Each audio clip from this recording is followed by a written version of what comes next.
বিসমিল্লাহির রহমানির রহিম।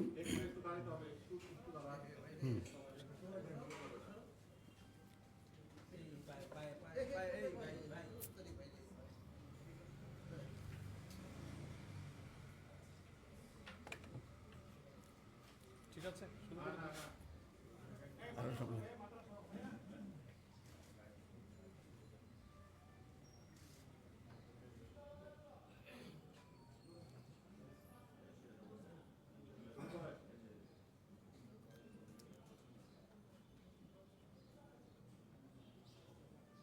ঠিক আছে। বিসমিল্লাহির রহমানির রহিম। নাহমাদুহু ওয়া নুসাল্লি আলা রাসূলিল কারীম।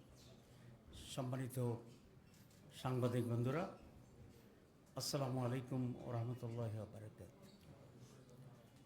আপনারা দেখেছেন একজন গেস্ট ভদ্রলোক আপনাদের সামনে দিয়ে এখন বেরিয়ে গেছে। উনি হচ্ছেন রাশিয়ার বর্তমান অ্যাম্বাসেডর।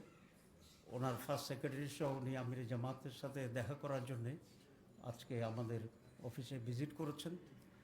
অ্যান্ড ফারহেব, এটা হচ্ছে ফার্স্ট টাইম কোনো রাশিয়ান অ্যাম্বাসেডর আমাদের অফিসে এই অফিসে আসছে। আমাদের সাথে সবসময় যোগাযোগ ছিল, কিন্তু অফিসিয়ালি রাশিয়ান অ্যাম্বাসেডর প্রথমবার জামাত অফিসে আসছেন।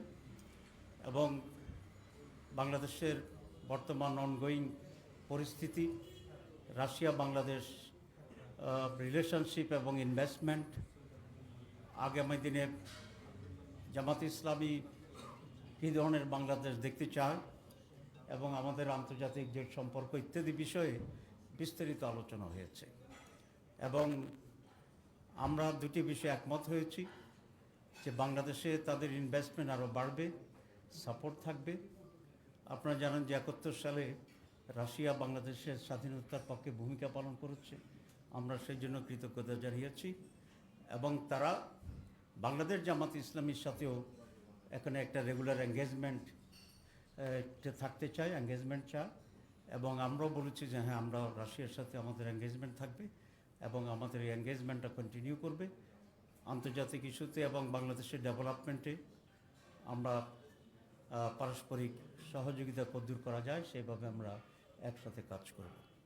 এই ছিল মূল কথা। তো আজকে এই প্রেস ব্রিফিংয়ে